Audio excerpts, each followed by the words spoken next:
Bom, assim, abra sua Bíblia em 1 João, ou na carta de 1 João. Faremos a leitura a partir do verso 5 do capítulo 1. Iremos até o verso 10 da epístola de 1 João. Acompanhe comigo, então. Diz assim a palavra do nosso Deus. Esta é a mensagem que dele ouvimos e transmitimos a vocês. Deus é luz. Nele não há treva alguma. Se afirmarmos que temos comunhão com ele, mas andamos nas trevas, mentimos e não praticamos a verdade.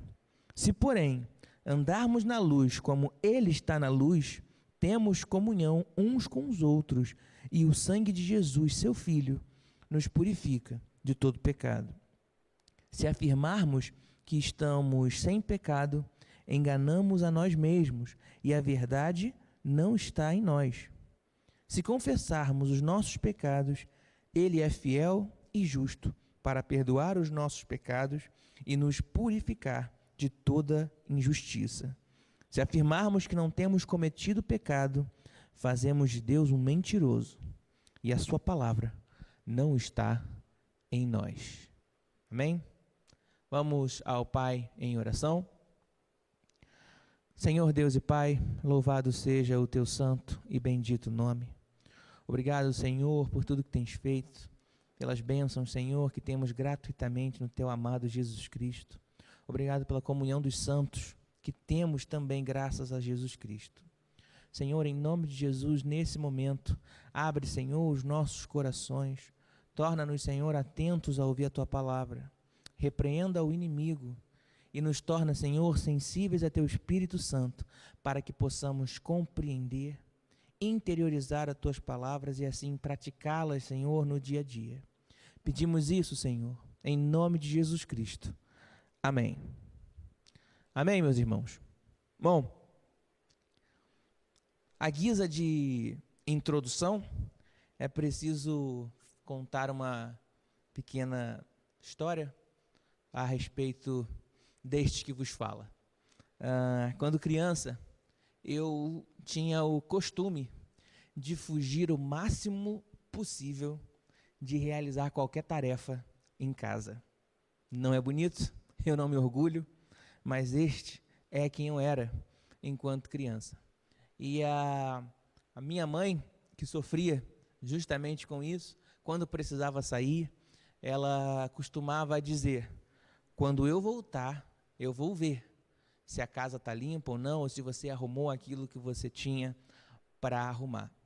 E é interessante que esse teste me assustava e eu não lembro de ter passado nenhuma vez sequer com esmero por ele. Não me lembro de minha mãe ter dito: você arrumou muito bem. Ela sempre encontrava um lugar que eu não tinha arrumado, ela sempre encontrava um lugar que eu não tinha visto, ou algo que eu tinha tentado disfarçar, ela sempre encontrava. E acabou que a minha irmã sofreu muito com isso, porque minha mãe acabou parando de pedir para que eu arrumasse a casa e ficou sobre as costas dela ajudar a minha mãe. Bom, o que quero dizer com isso é que o interessante a respeito dessa informação é que o teste que a minha mãe passava não mudava. Ela dizia: limpe tal, limpe tal, limpe tal. Quando chegava em casa, ela fazia questão de verificar: você limpou tal, tal e tal? E eu esquecia alguma coisa, ou limpava mal e não percebia, ou tentava disfarçar, como eu disse. Porém, quando eu olho para essa situação, eu enxergo que ter falhado nisso não fez de mim um filho ruim, num sentido geral. Porém, se eu tivesse acertado, eu teria sido um filho melhor. Faz sentido, não faz?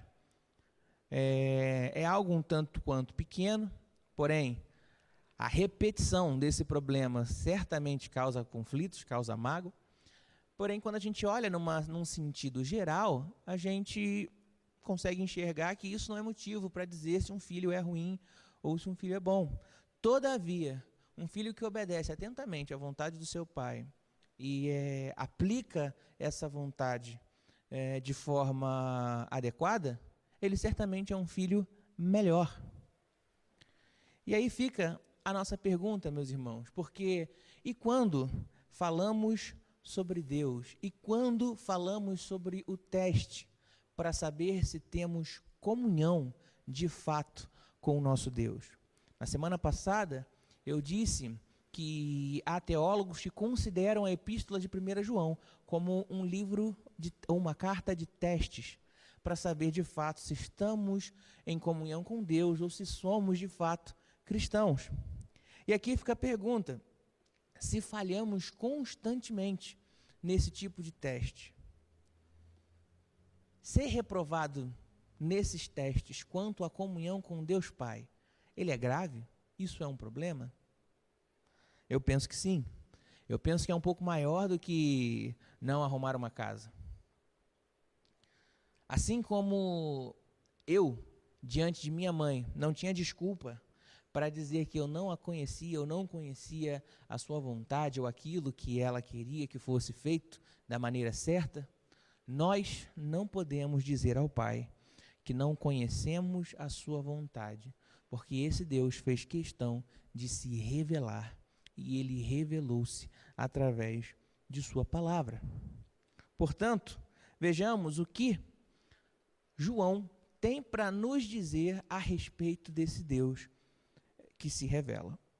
Bom, a primeira informação que nós temos é uma afirmativa da parte de João, e você consegue verificar isso no verso 1, que diz: esta é a mensagem que dele ouvimos e transmitimos a vocês.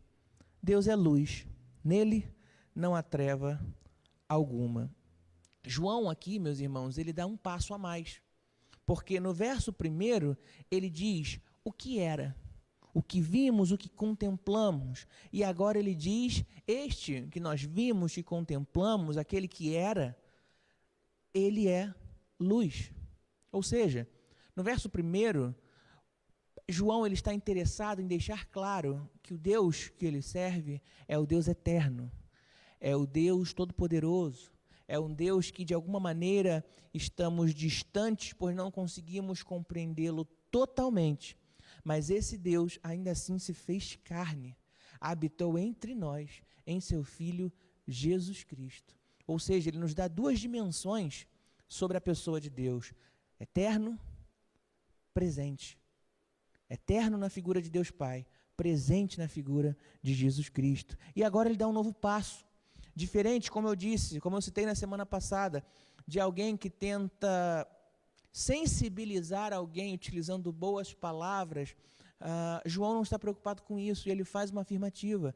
Ele diz: Deus é luz. Ele é claro, ele é categórico nisso. E aí, naturalmente, vem a pergunta: o que João quis dizer, ou o que ele quis transmitir com essa afirmativa de que Deus é luz?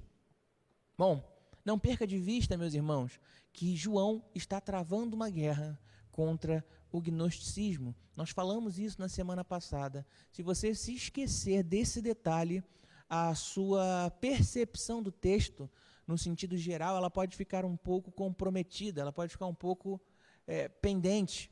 Então é importante que você se lembre que João está escolhendo cuidadosamente as palavras para poder atacar essa doutrina, para poder combatê-la. Então ele deixa bem claro, ele diz: Deus é luz e nele não há treva alguma.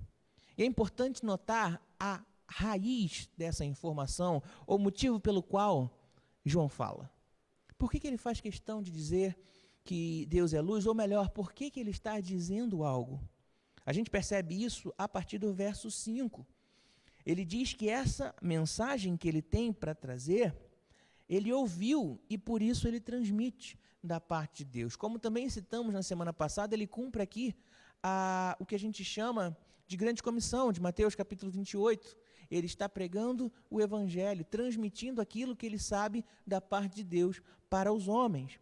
E o verso 5, a utilizar a palavra mensagem, é importante que levemos em consideração o que ele quis dizer ao utilizar essa mensagem. No grego, a palavra que ele utiliza, que foi traduzida como mensagem, ela se chama Agélia. E a sugestão desta mensagem, desta palavra, é que a mensagem por si só, ela não foi descoberta sozinha, mas e sim que ela foi revelada. Ora, isso é muito importante, porque se eu descubro algo, eu sou responsável por aquela descoberta. Talvez alguém pode dizer que aquele que descobre algo é até dono, tem até a posse daquilo pelo qual ele descobriu. Todavia, João não descobriu algo. Algo foi revelado a ele e aos apóstolos, de modo então que Deus se revela ao homem. Esse passo, ele vem de Deus. A necessidade de consertarmos-nos com o Pai não vem em primeiro lugar a partir de nós, mas Deus dá o primeiro passo. Ele foi o ofendido e ele dá o primeiro passo da reconciliação. Bendito seja Deus por tomar tal atitude. Mas o que João tem para dizer, então, não é fruto do seu próprio raciocínio. Ele sozinho não chegou a uma conclusão brilhante, ou de tanto pensar, ele chegou nessa conclusão. Não, Deus transmitiu isso para ele. Bom, um exemplo interessante a respeito disso é o caso de Madame Curie, que ganhou o prêmio Nobel, se eu não me engano, foi, além de a primeira mulher, a única pessoa a ganhar 2 prêmios Nobel em 2 áreas diferentes. E ela descobriu 2 elementos químicos, que era o polônio e o rádio. E o interessante é que ela descobriu esses 2 elementos, mas foram justamente esses 2 elementos que a mataram, porque ela morreu envenenada em função de estudar esses elementos que continham tamanha radiação. Foi assim também que percebemos que a radiação, que foi descoberto que a radiação, ela é nociva para o homem. Ela precisou estudar, ela precisou buscar e teve que aprender na prática. Todavia, o próprio Deus nos revelou a nocividade, o problema do pecado, de maneira que não precisamos experimentá-lo para saber suas consequências. Deus já disse. Deus revelou o problema do pecado.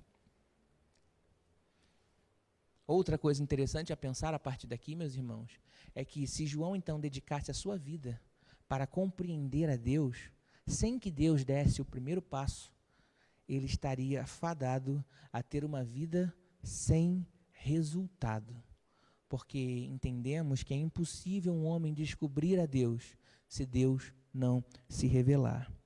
Um exemplo que temos disso se encontra em Êxodo, no capítulo 3, do verso 1 ao verso 6 e posteriormente do verso 13 a 15. Tem na projeção, mas eu recomendo que você utilize também a sua Bíblia e desenvolva o hábito de buscar os textos na palavra de Deus. Êxodo, capítulo 3, verso 1 a 6, nós temos um exemplo interessante. Diz assim: Moisés pastoreava o rebanho de seu sogro Jetro, que era sacerdote de Midian. Um dia levou o rebanho para o outro lado do deserto e chegou a Horebe, o monte de Deus. Ali o anjo do Senhor, que lhe apareceu numa chama de fogo que saía do meio de uma sarça. Ali o anjo do Senhor lhe apareceu numa chama de fogo que saía no meio de uma sarça. Moisés viu que, embora a sarça estivesse em chamas, não era consumida pelo fogo. Verso 3, que impressionante, pensou. Por que a sarça não se queima? Vou ver isso de perto. O Senhor viu que ele se aproximava para observar. Então, do meio da sarça, Deus o chamou. Moisés, Moisés. Eis-me aqui, respondeu ele. Então disse Deus, não se aproxime. Tire as sandálias dos pés, pois o lugar em que você está é terra santa. Disse ainda, eu sou o Deus do seu pai, o Deus de Abraão, o Deus de Isaque, o Deus de Jacó. Então Moisés cobriu o rosto, pois teve medo de olhar para Deus. Pula agora para o verso 13. Moisés perguntou, quando eu chegar diante dos israelitas e lhes disser, o Deus dos seus antepassados me enviou a vocês e eles me perguntarem, qual é o nome dele? Que lhes direi? Disse Deus a Moisés, eu sou o que sou. É isto que você dirá aos israelitas: Eu sou, me enviou a vocês. Disse também Deus a Moisés: Diga aos israelitas: O Senhor, o Deus dos seus antepassados, o Deus de Abraão, o Deus de Isaque, o Deus de Jacó, enviou-me a vocês. Este é o meu nome para sempre, nome pelo qual serei lembrado, de geração em geração. Perceba aqui, meus irmãos, que Moisés ele contemplou algo extraordinário. A sarça pegava fogo, mas o fogo não a consumia. Note que a compreensão de Moisés não foi: Deus está aqui. A percepção dele foi: que extraordinário. Aquela sarça pega fogo e não se consome. Vou ver mais de perto. Se Deus não se revela, o homem não consegue compreendê-lo. Foi da parte de Deus se revelar a Moisés, dizer: Moisés, contar quem falava com Moisés e se apresentar.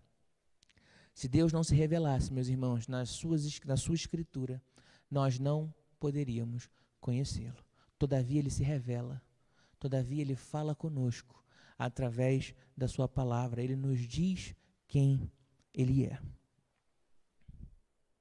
Bom, compreendemos assim que João transmite para seus leitores aquilo que Deus queria que ele transmitisse. Não é algo então da cabeça dele. E essa afirmação de que Deus é luz, ela pode ter 3 sentidos. E eu quero que você veja rapidamente esses sentidos comigo. O primeiro, Deus é luz porque ele se revela, dando compreensão e clareza aos homens. Você pode ver isso em Romanos, capítulo 1, verso 19 e 20.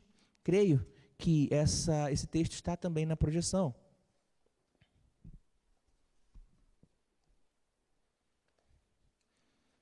Romanos, capítulo 1, verso 19 e 20.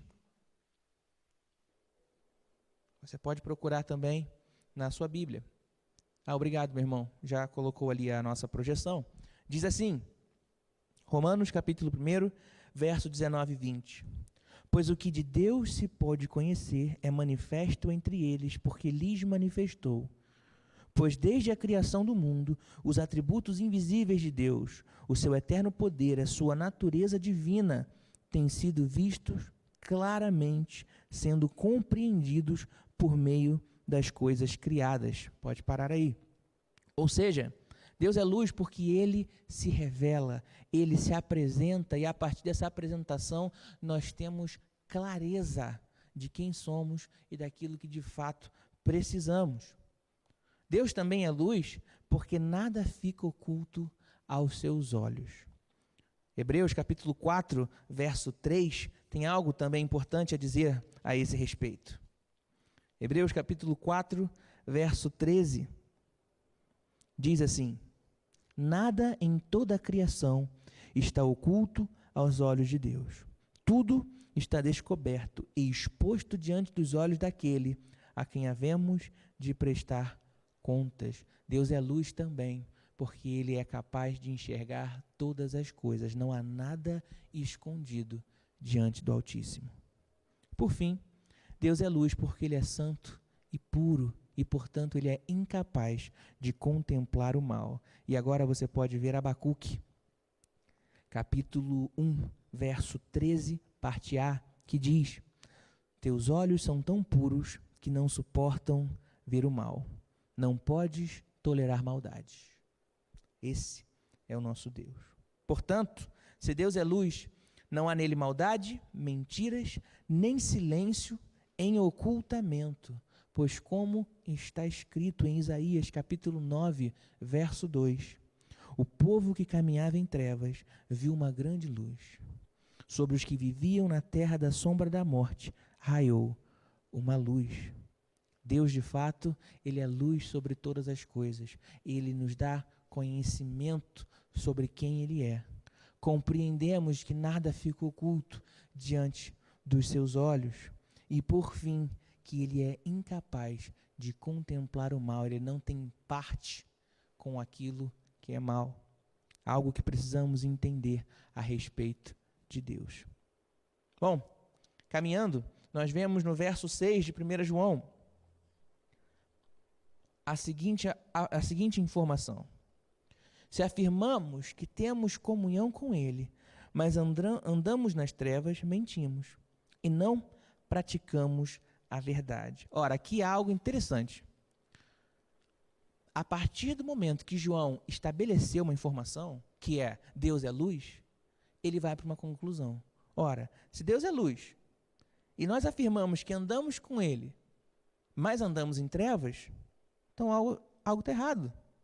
Nós mentimos e não praticamos essa verdade. E aqui eu quero que você perceba, meus irmãos, sobre a mentira por si só e a orientação da verdade, a compreensão do que é verdade. O primeiro teste prático, então, de João aparece. Se Deus é luz, e nós dissemos que andamos com Ele, mas andamos em trevas, então tem algo errado, mentimos. E agora há uma analogia interessante. Quando criança, morando na casa dos meus pais moram numa rua sem saída. Então sempre foi o point da garotada para poder jogar bola, para poder brincar de qualquer coisa, porque não ficavam preocupados se tivessem carros que passar e tal. No Rio de Janeiro, imagino que vocês tenham essa consciência de que não há tantos parques por aí como há, por exemplo, na cidade de Curitiba, principalmente na minha cidade, uma cidade pequena chamada Nilópolis, não tem tantos parques, então é normal da criançada brincar na rua. Então uma rua sem saída é o point para a criançada poder brincar, poder se divertir. O que acontecia é que nos sábados eu podia brincar o dia inteiro na rua, então passava o dia inteiro jogando bola ou brincando de pique, e lembrando que nessa terra faz calor, 40, 42 graus, uma criança que brincava o dia inteiro no sol, quando chegava em casa às 6 horas da tarde, essa criança estava coberta de sujeira, estava coberta de suor. E se ao chegar em casa, meus pais estivessem vendo algum filme, alguém estivesse fazendo alguma coisa na sala, eu não tinha autorização para sentar no sofá ou para ficar naquele ambiente até que eu tomasse banho. E não adiantava só lavar o pé, não adiantava fingir e dizer, não, eu tomei banho. Por quê? Porque a sujeira era clara. Dava para ver claramente que a criança não tinha se banhado. Bom, pensando nisso, perceba a orientação do entendimento do que é verdade dada por João. O texto diz que o entendimento da verdade precisa ser compreendido a partir do que Deus é, do que Deus fala, e não a partir do homem. A argumentação de João começa em Deus. Deus é luz, e não do homem. Ele poderia dizer, o homem é luz também, e anda em trevas. Se João tivesse dito, o homem é luz também, e anda em trevas, Deus é que teria um problema. Deus é que seria mentiroso. Mas ele começa dizendo, Deus é luz, não há treva alguma. Então o problema está com o homem, se ele anda em trevas. Se ele anda em trevas, então ele não tem parte com Deus. Então, na verdade, esse homem é um mentiroso. Ele não pode dizer que ele anda com Deus e caminha nas trevas e vive no pecado. Meus irmãos, é preciso compreender que esse verso 6 é uma clara exposição contra os mestres gnósticos. Esse grupo, essas pessoas diziam que não existia pecado. Essas pessoas diziam que o pecado não tinha poder para afetá-los. É claro que cada grupo dependia aí da intensidade. Tinha aqueles que acreditavam que o pecado não os afetava, tinha outros que diziam que o pecado nem existia mais. Porém, a máxima era que era possível viver de qualquer jeito, sem implicações, e ainda assim estar espiritualmente conectado a Deus. João diz, isso é uma mentira. Isso é uma mentira. Deus não compactua com o mal, com o pecado. Se você anda em trevas, você não anda com Deus. E aí começa um problema. Mas você pode se perguntar, Augusto, essa é uma heresia antiga. Por que a gente está perdendo tempo falando sobre ela? Por que é importante pensar nessa heresia tão antiga para os nossos dias? A minha resposta, meus irmãos, é que essa heresia tem filhos. tem filhos que trabalham ativamente nos dias de hoje. Um desses filhos nós chamamos de relativismo teológico. O relativismo teológico, ele é curioso.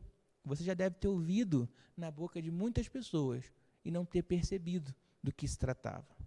Normalmente ele aparece da seguinte informação: eu quero Deus, eu não quero religião. Eu quero mais de Deus e menos de igreja. Parece até que a pessoa é bastante espiritual quando ela diz isso, não é verdade? Eu quero mais de Deus e menos das instituições governadas ou geridas ou administradas pelos homens. Parece que esse cara realmente é santo quando diz algo assim. Essa falsa doutrina, ela traz para nós essa percepção. Parece que é mais Deus e menos religião. Como se dissesse que o sentimento ele está acima do compromisso. Aquilo que eu sinto é muito maior do que me comprometer a uma igreja, do que me comprometer a uma instituição. Sabemos, meus irmãos, que foi justamente a falta de compromisso, a falta de respeito que fez com que Saul fosse destituído enquanto rei de Israel. Percebemos então, meus irmãos, que isso é uma mentira. Não existe comunhão sem compromisso. Veja o que diz Isaías, capítulo 59, verso 1 e 2. Abra sua Bíblia, ou acompanhe pela nossa projeção. Isaías 59, versos 1 e 2. O texto diz, vejam, o braço do Senhor não está tão encolhido que não possa salvar, e o seu ouvido tão surdo que não possa ouvir. Mas as suas maldades separam vocês do seu Deus. Os seus pecados esconderam de vocês o rosto dele, e por isso ele não os ouvirá. Ora, me parece que de fato, viver no pecado me traz consequência. Diferente do que essas outras pessoas dizem. Tem gente que diz, não, o pecado é uma coisa tão antiga, o importante é que a gente continue se reciclando, se desenvolvendo, esclarecendo a si mesmo, enobrecendo a própria alma. Ora, tudo isso é besteira se andamos em pecado. O pecado, ele mata, ele corrompe, ele destrói a alma, ele encerra a vida. Portanto, caminhar no pecado, amar o pecado, é rejeitar a Deus. É estar incapaz de ter relações com ele, porque como lemos, Deus não escuta, Deus não está próximo, Deus não comunga com o pecado. Deus não pode estar no lugar onde há pecado sem arrependimento. Você precisa lembrar disso, meu irmão. Nós precisamos ter isso em nossas mentes. Onde há pecado sem arrependimento, não há Deus. E aí há muito, muito perigo. Dizer que se ama a Deus sem lutar contra o pecado é dizer que se ama o seu cônjuge, mas não ter compromisso nenhum de ser fiel a ele e, portanto, dormir com todos os outros. Caminhando no verso 7, há outra informação que precisamos levar em consideração em 1 João. Diz assim, se porém andarmos na luz, como ele está na luz, temos comunhão uns com os outros, e o sangue de Jesus, seu Filho, nos purifica de todo o pecado. E aqui, para melhor entendermos esse verso, é interessante fazer uma separação. A gente pode compreender esse verso 7, em uma exigência, andarmos na luz, e 2 resultados. Comunhão com o povo de Deus, comunhão com os nossos irmãos e ter o sangue de Jesus que nos liberta, que nos purifica de todo pecado. Então, a primeira informação é essa exigência se andarmos na luz. E por que é tão importante andarmos na luz? Bom, você já deve ter percebido, quando falta luz, não só na sua casa, porque se faltar só na sua casa, ainda tem a incidência de luz dos postes, da rua, mas quando falta luz no bairro inteiro e aquele breu domina a sua visão, você já deve ter percebido que a sua compreensão, a sua percepção do espaço, ela se altera. Você, ainda que conheça a sua casa, você percebe que a geladeira está um pouquinho mais para trás ou um pouquinho mais para frente. Você, ainda que domine a sua casa, saiba perfeitamente onde estão os locais, por conta do escuro, a sua percepção ela é transformada. E aí aquela mesinha que você pensa que está aqui perto, na verdade ela está 2 passos mais para frente. Ou aquele corredor que você tinha certeza que era aqui, ele está 2 passos para trás, você já passou dele, aí você bate com o rosto na parede. Isso pode acontecer, não é verdade? Isso é comum, porque a escuridão ela provoca isso, ela nos tira a percepção das coisas. Quando não há luz, as percepções, então, elas ficam distorcidas. E aí eu pergunto, como teremos comunhão com o próximo? Como comungaremos com os nossos irmãos se as percepções estão distorcidas? Já percebeu que quando você troca mensagem no WhatsApp, dependendo da sua impostação, a palavra, a frase, ela pode ter outro significado? E aí, às vezes, você inicia uma briga por conta de um mal-entendido, por conta de um engano. Esse é algo que a escuridão, que o silêncio, que o ocultamento de uma informação ou de algo pode acabar promovendo. Há um livro interessante do autor chamado C.S. Lewis. O nome do livro se chama Cartas de um Diabo para Seu Aprendiz.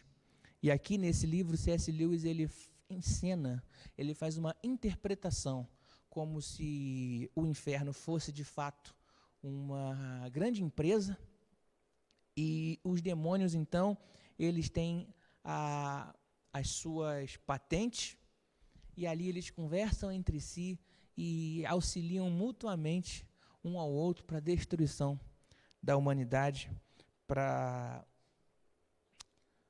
tentar humilhar a palavra de Deus, para tentar humilhar o próprio Cristo. É um livro interessante, você deve lê-lo entendendo que é uma analogia por si só, não é assim que funcionam as coisas, mas é importante, é uma leitura interessante, porque te faz também compreender que há muito mais em jogo a respeito de um mundo espiritual e de que como podemos ser peões sendo manipulados pelo Filho das Trevas. Note essa informação curiosa que tem no livro, ao se tratar justamente de relações. Isso aqui, então, seria um diabo maior falando para um menor sobre como agir. Um conselho. Quando 2 seres humanos vivem juntos por muitos anos, é comum que cada um adquira tons de voz e expressões faciais que são quase insuportavelmente irritantes para o outro. Explore bem isso. Faça-o ficar prestando atenção nas sobrancelhas erguidas da mãe, que ele aprendeu a odiar desde a infância, e faça com que ele fique refletindo sobre o quanto isso o aborrece. Faça-o partir do pressuposto de que ela sabe o quanto isso é irritante e que ela o faz para irritá-lo. Se você souber fazer o seu serviço direitinho, ele não notará a imensa improbabilidade dessa informação. E é claro, nunca o deixe perceber ou suspeitar de que ele mesmo tenha tons, caras e bocas que também são capazes de irritá-la. Como ele não pode ver ou ouvir a si mesmo, vai ser fácil conseguir isso. Outro conselho. Na vida civilizada, o ódio doméstico usualmente se expressa dizendo coisas que pareciam bem inofensivas no papel. As palavras em si não são inofensivas, mas ditas naquele tom de voz ou naquele momento, não estarão longe de parecer um tapa na cara. Para manter esse jogo em andamento, você, demônio, deve cuidar para que cada um desses tolos tenham 2 pesos e 2 medidas. Seu paciente ou sua vítima deve demandar que todos os seus pronunciamentos sejam tomados literalmente e julgados simplesmente com base nas palavras reais. E, ao mesmo tempo, ele deve julgar todos os pronunciamentos da mãe com a interpretação mais completa e supersensível do tom, do contexto e da intenção suspeita. ela deve ser encorajada a fazer o mesmo com ele. Assim eles podem sair de todas as brigas convencidos, ou bem perto de estar convencidos, de que eles são inocentes na história. Uma vez que esse hábito estiver bem consolidado, você terá a prazerosa situação em que um humano diz coisas com o propósito expresso de ofender, e ainda assim queixa-se quando é ele que é ofendido. É interessante observar justamente a brincadeira do C.S. Lewis a se propor como um demônio e explicar como realmente a comunhão entre homens, entre santos, entre povo de Deus, ela pode ser facilmente explorada se não andamos na luz.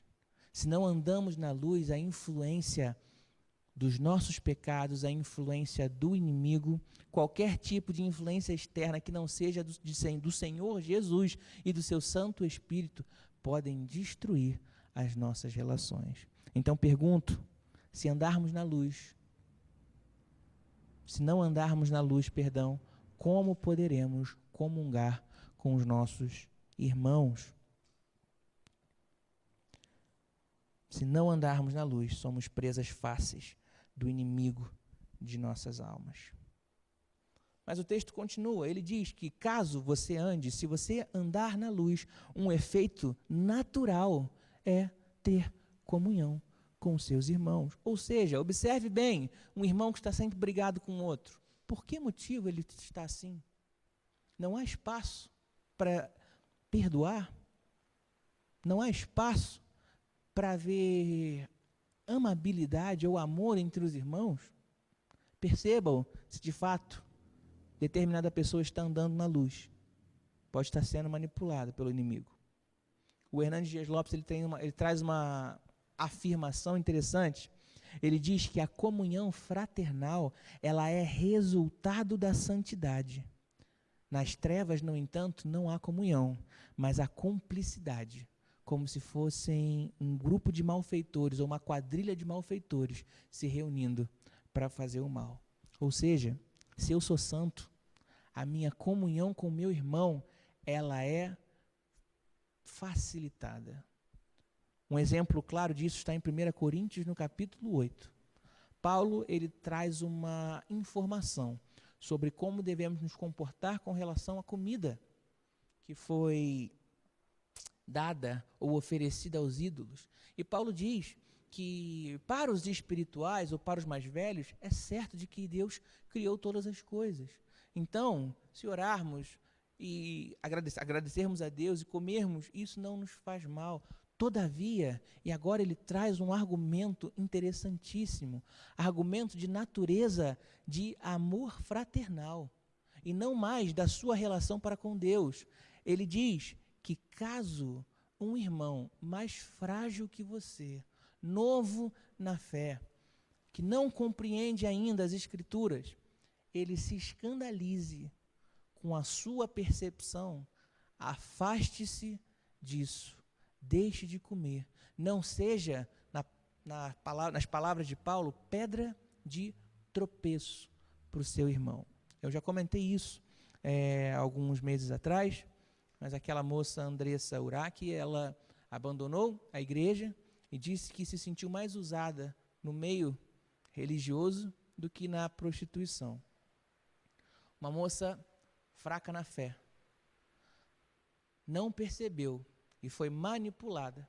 Se houvessem outros irmãos ao seu redor, maduros, sadios na fé, eles teriam cuidado com o que falam, cuidado com o seu comportamento, para que ela, que é frágil, não fosse influenciada.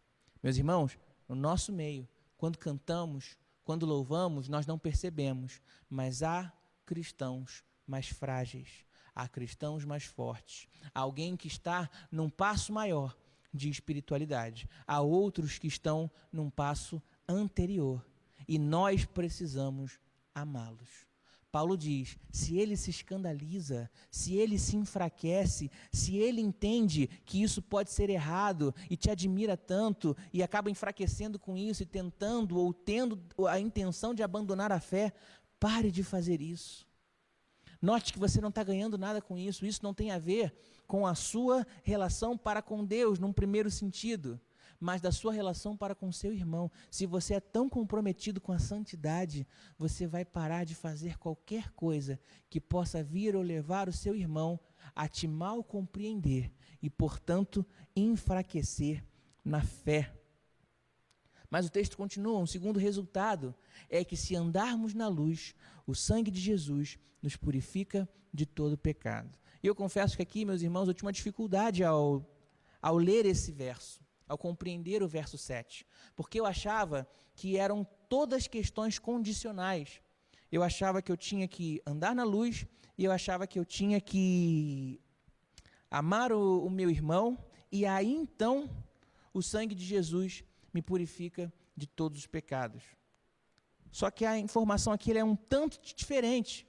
Na verdade, o texto diz que se eu andar na luz, aí então eu vou ter comunhão. E aí então o sangue de Jesus me purifica de todos os pecados. Entenda? Pode parecer que não, mas isso faz uma diferença grande na sua caminhada cristã. Há alguém que pode pensar, eu preciso amar o meu irmão, eu preciso fazer algo pelo meu irmão, e assim então eu serei abençoado, e assim então Deus vai me amar. Não funciona dessa maneira. É porque Deus te ama, é por Deus ter te amado, que você então decide amar o seu irmão. Você não trabalha na caminhada da fé, fazendo juízo de valores, ou tentando ganhar coisas, você já ganhou em Cristo Jesus. Então você não faz ou não trabalha em interesse ou através de interesse. O sangue de Jesus nos purifica de todo pecado quando andamos na luz. Quando eu ando na luz, então, naturalmente, eu terei comunhão com meu irmão. Naturalmente, o sangue de Cristo terá poder ou validade ou validação para purificar o meu pecado. E aqui alguém pode pensar, existe a possibilidade do sangue de Jesus não ter poder? Eu penso que não. Eu penso que sendo lavado e remido pelo sangue de Jesus, eu naturalmente andarei na luz. E aqui cabe a questão, se eu penso, se eu entendo que fui lavado, remido, perdoado por Jesus, por que eu não ando na luz? E aí cabe a nós a reflexão de lutar contra o pecado que tenazmente nos assedia, para continuar andando na luz. Perceba que o texto também não diz que se andarmos na luz, o sangue de Jesus nos purificará. Ele diz que nos purifica no presente. O que João quer dizer com isso? É que o poder de Deus, o poder do sacrifício de Cristo na cruz tem validade atuante em sua vida. Não passou, não passará, ela continua a operar em sua vida. E aqui é importante, porque alguém pode pensar, bom, eu amo a Deus, eu vivo por Ele, mas eu continuo lutando contra o pecado. Então quer dizer que enquanto eu peco, eu não tenho então comunhão com Deus? Não é isso. Porque ainda estamos num corpo de carne, ainda lutamos contra as estigmas do pecado na carne. Porém, temos a certeza de que o Senhor Deus, Ele nos perdoará. Então, um cristão, alguém que vive em santidade, não é necessariamente alguém que não peca, mas é alguém que luta contra o pecado. Em Hebreus, capítulo 12, verso 4, diz que não lutamos na luta contra o pecado até o ponto de derramarmos sangue. De modo, então, que é preciso lutar até o fim, lutar com todas as nossas forças, compreendendo que quem vive no pecado tranquilamente pode ter mais em comum com o diabo do que com o próprio Deus. É pesado, eu sei, mas é um fato. Caminhando, e a gente se aproxima do final, veja comigo 3 enganos nesse trecho do verso 6 ao verso 10. O verso 6 diz, se afirmarmos que temos comunhão com Ele, mas andamos nas trevas, mentimos e não praticamos a verdade. E essa é o primeiro engano. É preciso compreender que negar nosso próprio pecado é 3 vezes nocivo. A primeira é porque enganamos os outros. E esse é justamente a informação do verso 6. Há irmãos que têm expectativas com relação à nossa conduta, que se espelham em nós. Quando afirmamos que andamos na luz e continuamos, afirmamos que temos comunhão com Deus e andamos nas trevas, então estamos enganando os nossos irmãos. Não se engane. Quem faz isso atrai condenação para a própria vida. Verso 8 diz: se afirmarmos que estamos sem pecado, enganamos a nós mesmos e a verdade não está em nós. E aí vem o terceiro engano. O primeiro, nós enganamos os outros. O segundo, nós enganamos a nós mesmos. Acreditamos ser algo que não somos. Quão triste é uma pessoa que mente tanto que acredita na própria mentira. Enganar a si mesmo é um passo da insanidade. É um louco que diz para si mesmo que é o que não é, ou que tem o que não tem. É um louco. E por último, lá no verso 10, você pode ler comigo: se afirmarmos que não temos cometido pecado, fazemos de Deus um mentiroso, e a sua palavra não está em nós. E aí nós vemos o terceiro e último engano, ou melhor, a tentativa de engano, é a tentativa de enganar a Deus. Se dissermos para Deus que não temos pecado, somos então mentirosos. E aí vem o maior pecado, vem o maior problema: fazemos de Deus um mentiroso. Cometemos, meus irmãos, a afronta capital de dizer: Jesus não precisava morrer por mim. Jesus não precisava morrer por nós. Então nós temos 3 enganos aqui. Negar o nosso pecado, então, é 3 vezes nocivo, porque enganamos aos nossos irmãos, enganamos a nós mesmos e, por último, tentamos enganar aquele que é impossível de ser enganado. E com isso, cuspimos na cruz, cuspimos em Cristo Jesus, que morreu por nós, porque precisávamos disso. Aos que pensam que a mentira é algo pequeno, veja o que Cristo diz no último livro escrito por João, lá no capítulo 22 de Apocalipse, verso 14 e 15, tem também aí na nossa projeção, que diz: felizes são os que lavam as suas vestes, e assim têm direito à árvore da vida, e podem entrar na cidade pelas portas. Fora ficam os cães, os que praticam feitiçaria, os que cometem imoralidades sexuais, os assassinos, os idólatras e todos os que amam e praticam a mentira. Se há prazer em alguém em mentir, se há o desejo contínuo dessa pessoa em mentir, se ela acha que não tem problema, na verdade ela comprou o seu cartão de embarque para o inferno. E é preciso arrependermos-nos continuamente e aproximarmos-nos de Deus. E por isso, nós veremos em 1 João, capítulo 1, verso 9, o último texto exposto, o último verso exposto da nossa mensagem. Leia comigo, 1 João, capítulo 1, verso 9. Se confessarmos os nossos pecados, Ele é fiel e justo para perdoar os nossos pecados e nos purificar de toda injustiça. Meus irmãos, percebam que nós falamos sobre os problemas do pecado, o quão nocivo ele é, os efeitos da mentira, o pecado nos afasta de Deus. Tudo isso é real, é grave, porém, nada disso é maior que o nosso Deus. Nenhum caso é caso perdido diante do Rei dos Reis, aquele capaz de oferecer salvação a todo aquele que nele crê. Observe, agora nós recebemos uma nova informação sobre quem Deus é. João continua fazendo questão de esclarecer. Deus é luz, ele havia dito no verso 5, mas agora ele diz: ele é fiel e ele é justo. E qual é a implicação dessas duas falas? Rapidamente, Deus é fiel às suas próprias palavras, às suas próprias promessas. Aquilo que ele disse assim Ele faz. Aquilo que disse que vai acontecer, assim acontece. Deus é fiel às suas próprias palavras, mas Ele também é justo, de modo que Ele não nos culpa ou não coloca sobre nós sofrimento daquilo que Jesus já sofreu por nós, em nosso lugar. Ele é justo, portanto, Ele não cobra de nós aquilo que Jesus já pagou por nós. Você consegue compreender a dimensão dessa frase? A dimensão dessa verdade?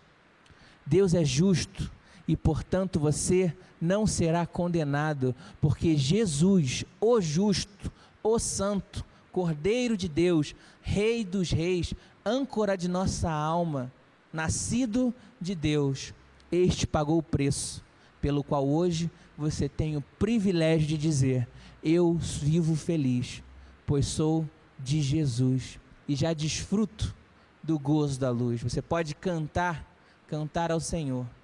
Essa, meus irmãos, é de fato uma verdade sobre a natureza do nosso Deus. Diante dos problemas do pecado, diante das agravâncias da nossa condição, ainda assim Deus é fiel à sua própria palavra e justo, porque não nos condenará, porque em Cristo Jesus Ele libertou-nos de todas as correntes do pecado que nos levariam à morte, que nos separariam de Deus. É isso que João tem para dizer nesses primeiros trechos para os seus irmãos que estão ouvindo. Vamos terminar nosso momento com uma leitura de 2 Timóteo, capítulo 2, verso 11 a 13. Tem aí na nossa projeção, 2 Timóteo, capítulo 2, verso 11 a 13. Esta palavra é digna de confiança. Se morrermos com Ele também viveremos. Se perseverarmos com Ele, também reinaremos. Se o negarmos, Ele também nos negará. Se somos infiéis, Ele permanece fiel, pois não pode negar a si mesmo. Que Deus precioso é o nosso Deus. Amém, meus irmãos? Farei uma oração de encerramento e depois cantaremos novamente com a nossa irmã Patrícia quão formoso é esse Deus a quem servimos, esse Deus que nos amou até a morte e morte de cruz. Ainda em seu lar, curve-se, vamos ao Pai em oração. Senhor Deus e Pai, louvado seja o teu santo nome. Obrigado, Deus, pelo privilégio de ser feito teu filho, de sermos, Senhor, tua herança, sermos tua noiva.